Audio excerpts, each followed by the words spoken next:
Welcome everybody to the Rebel Reaction, my review of the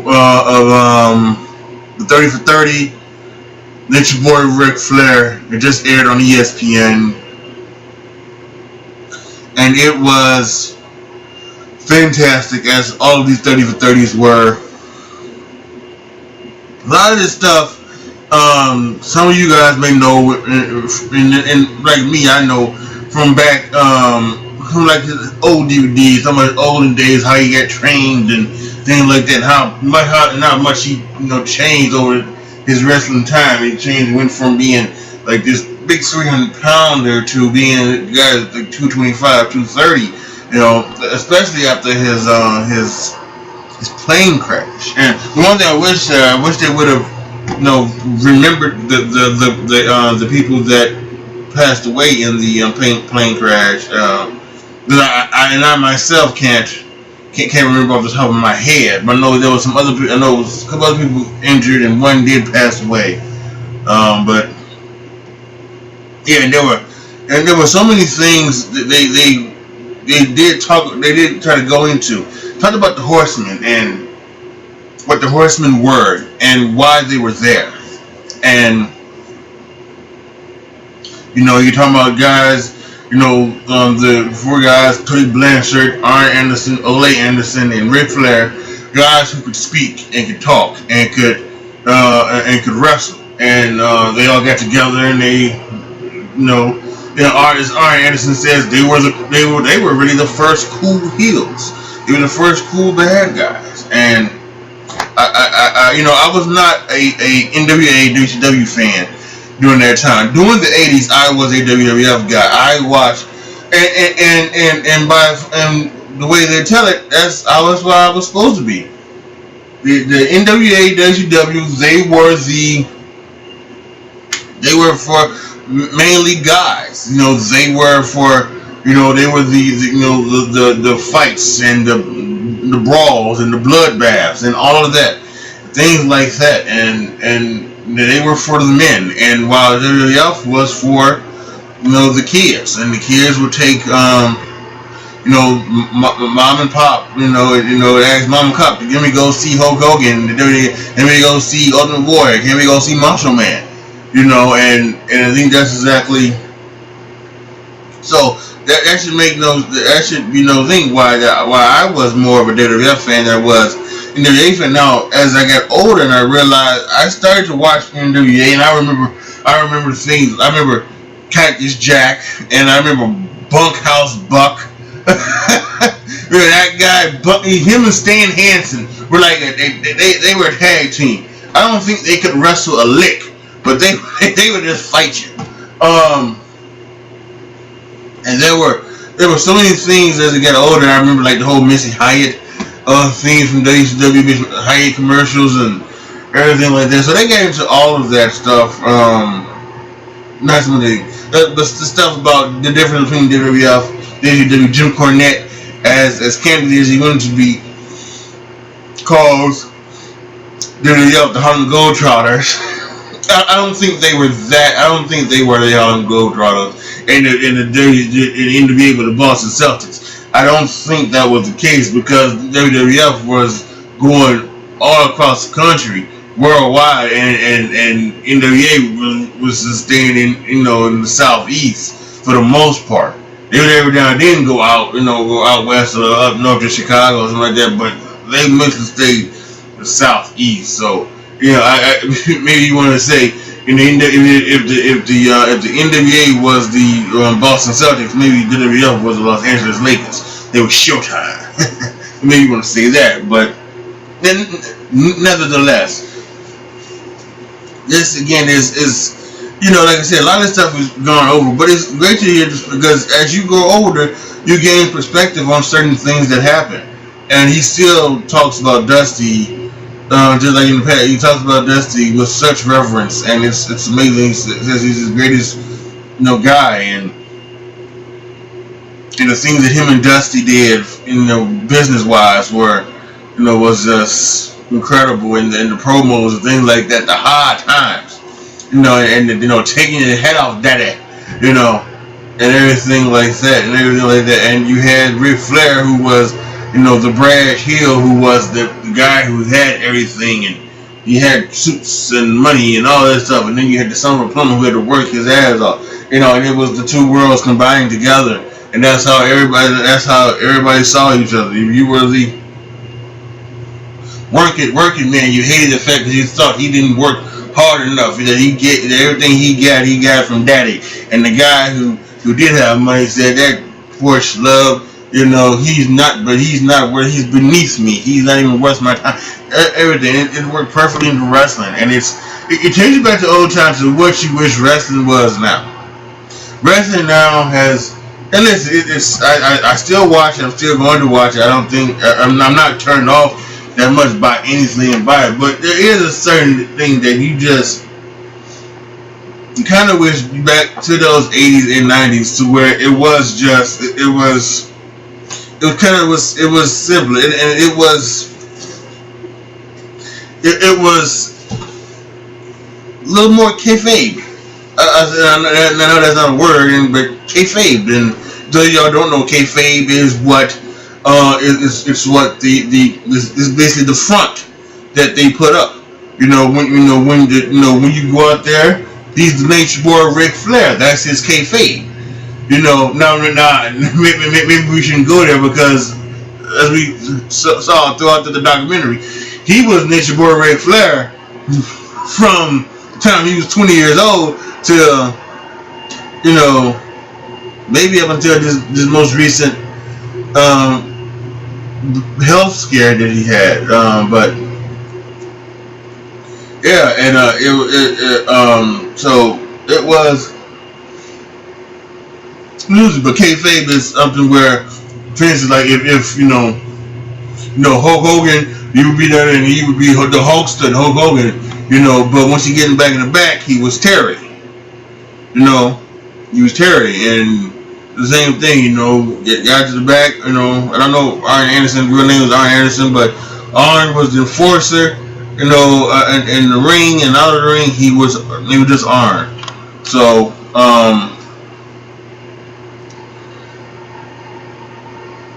I think that it is such a great story they told. I apologize for couldn't keep the yawning down. So, damn, you got to ask him when he's talking to, you got his wife in a wheelchair. Okay, well, whatever. So, and they get into everything. Most recent and the most recent stuff, whether it was health scare and everything that happened, and with him and Reed, and that's such a tragic story. It definitely seems like Reed was really, he wanted to be his dad so much that he kind of took on his dad's persona, and he wasn't able to do what his dad did. And I love the truthfulness that that Triple H had had told the story about Reed trying to come down there and being a wrestler in NXT, and he says, listen, Rick, I'm only doing this because you and me were close, and look what he has in the system. No, he didn't take it. He didn't take it. Well, he's telling you he's got it. The test don't lie, but because you and me were cool, we're close. Bond like this. Tell him I'm gonna have him take it again. So I'm giving you the wink of letting you know that he's gonna have a test this day. So nothing should be in the system. I think Triple H said there was even more stuff in the system. So no. He called Rick, he's a liar. That's a lie to you. I didn't think they were going to go there, but they did, and I'm glad they did. They talked about the WrestleMania match, his last match with Shawn Michaels, absolutely tremendous match between those two, and then the fact that he didn't want to retire, combined that with the fact that he was broke, and he had to go to TNA. And he did, went to TNA, and when you look back at it, it is a very, I think it is a very sad time. I think it is a very sad time because it's,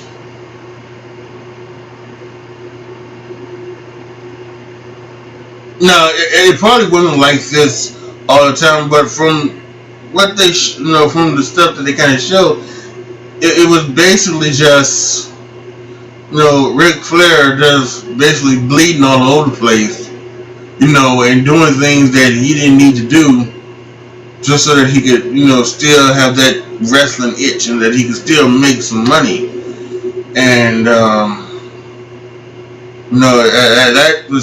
that was kind of sad too, because that's something that's almost like like the movie The Wrestler thing, where the guy's doing all this other stuff because he wants to wrestle, he wants to stay on and be the be the wrestling guy and still be what he once was, and now he's doing these crazy kind of matches and things like that to stay on. And it kind of seemed like that's what Rick was doing. And I remember, and Chael Sonnen, he was up there and he was talking about it, and it may have come off kind of dickish what he said, but it might have been true where at some point you just kind of had to stop being the man and just be a man. And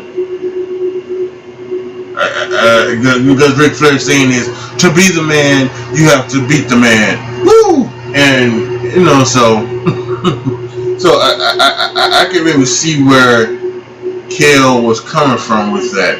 I think a lot of things. The claims that he makes in this documentary about the sleeping with 10,000 women, and I mean the fact that from 1972 to 1989 he's in the office of a sports psychologist, that he drunk 10 beers and 6 cocktails 365 days a year.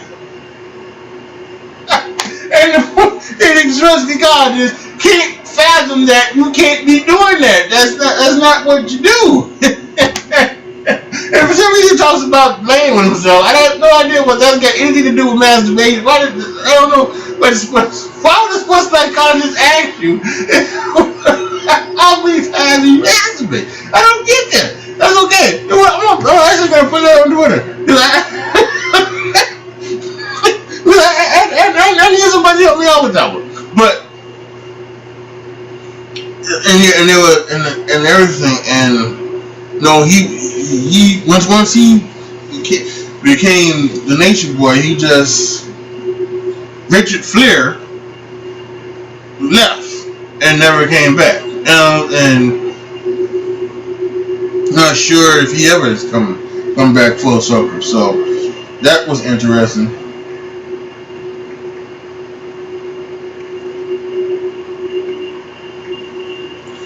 But yeah, I think all in all, this was a fantastic. You knew it was going to be fantastic. You knew it was going to be awesome. 30 for 30 things are truly awesome. They talked about Charlotte and what the stuff that she's done. She's taken over Reed's dream, and so yeah, I do think that. Now, this wasn't a kind of an ESPN. I don't think this was a WWE produced type thing. Because for the last 2 years, WWE and ESPN have had a relationship to where now the WWE is covered by ESPN. Some of their bigger events, SummerSlam and WrestleMania, things like that. The wrestlers always go on their shows and to promote things and things like that. And it's because yes, and like Ric Flair says it in the thing, it's a predetermined sport. If a sport can be predetermined, it's a predetermined sport. It's choreographed sport. It's not fake.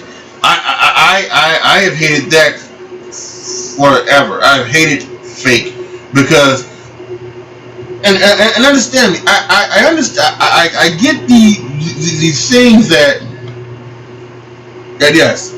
You know, that something that's not real, it's got to be fake, right? But it's as fake as Scandal. It's as fake as Law and Order SVU. It's as fake as Mom. Just fake. I'm talking about Mom, the TV show, not my mom or anybody else's mom. It's as fake as any other sitcom or scripted television show. But for some reason you want to call it fake, and it's not fake. It just isn't. And anybody who has gotten in the ring and taken bumps will tell you that it's not fake. It's just not. Anybody who's gotten in that ring, do anything. Ask Stephen Amell, ask Lawrence Taylor, ask Dennis Rodman. Anybody who's gotten in that ring and wrestled, tell you that there's no way in hell that it's fake. And he gives you he talks about a couple of the tricks of the trade, something like that. How he was able to punch him and not hurt him, and he talked about them holding up a string and have him throw punch at the string, and then for like 3 years until finally he can throw a punch at the string, hit the string, and it wouldn't move. So it's amazing. It's amazing. So yeah, this was just an awesome thing on the Nation Boy Ric Flair. I swear I did think I was when Ric Flair did have that scare, I was very scared this was going to be a eulogy. This was not going to be a celebration of the Nature Boy. This was going to be a eulogy for the Nature Boy. But I'm so glad he is around. I'm so glad he is with us. I put this out on Twitter. Without question, in my eyes, I think that Shawn Michaels is the greatest in-ring performer of all time. I would almost put that as a fact. I would almost say, into my own words, it's a point blank period, end of discussion type thing. But I know without question, I don't denounce what Ric Flair did for this wrestling business, what he kind of perform he was in the ring, and anything else he's done, in pop culture. They talked about pop culture. Snoop actually said that he's had something with the black community because he's one of us. Somebody on Twitter said, I think Snoop just said Rick deserves a seat at the barbecue. I agree. I mean, come on now. Anything like that. But and they showed all like this. They showed, I don't know if that was a high school team or Cincinnati Bengals doing, but they showed Indianapolis Colts. Remember a couple of years ago, Indianapolis Colts had that run, I believe, to the AFC Championship game. You had that guy, did the Ric Flair, the two slaps and the Ric Flair, woo! And then all of that. So I think that was enjoyable. So yeah, this was great. If you have not seen it, make sure you check it out. Whatever system you have, find it again, DVR it. If you're not going to be able to sit down and watch it, DVR it so that you can sit down and watch it. This was a great one, as all the 30s for 30s are. So yeah, this was definitely, truly amazing. Post your comments down below. Tell me what you guys thought of the 30 for 30. Tell me what you guys thought about some of the things. Is there anything that I missed in this review that you thought was amazing, or you thought deserved a little more time, maybe like with his wife, his first wife, his second wife, something like that? Is there anybody there are other things maybe going around that you wish they would have talked about? I would have liked for them to have talked more about his first run in the 90s. They spin on it a little bit. They're talking about how Jim Herd came by and then he walked. He went to WWF, and then they didn't have the match with Hogan with Hogan and Flair at WrestleMania. They didn't have that match. But I wish they would have gotten into more details. I wish they would have gotten into the actual match with Randy Savage and the whole no color policy that was in play You know, at that time in the WWF, you know, and then Ric Flair is bleeding. Do that in a match. He you know, does the thing to make him bleed, and he gets yelled at as Vince McMahon by Vince McMahon for doing for doing the gig, and and the match before, a couple of matches before, Bret Hart he gigs himself, but he has the smarts to say I didn't know that he lied. Now and listen, you know, when I remember back then that story, I kind of wondered that, okay, Bret Hart, you know, he didn't have the type of he didn't have the soft spot, you know, in Vince's heart like Shawn Michaels had for some reason, but he had a soft spot. You know, Vince had a soft spot for Bret Hart. So I think Bret Hart probably, you know, I probably think he didn't believe Bret Hart actually did bleed by accident, but you know, he decided to pass because it was Bret Hart. But Ric Flair wasn't his guy. You know, you didn't make a name for it until you cussed him out. So, and I can keep talking over and over and over again. I just, you know, at one point I have to just turn on the computer, turn on the recorder, and just talk about my wrestling, all my wrestling, the best things in wrestling or whatever. I'm going to do that one day. I really am, because I love all of these things. My favorite stories of all time has been told and talked about, and the conspiracy theories and everything like that. Anyway, like the video, share the video, subscribe to the channel, and as always, thank you so much for watching. It's your boy AJ Tripp signing off. As always, be good to each other, y'all. Be careful out there, and I am out. And at the risk of sounding like Tyrone Magnus, I'm going to do it because you have to do it now, because it's the Nature Boy Ric Flair. Woo! Yeah, alright, y'all.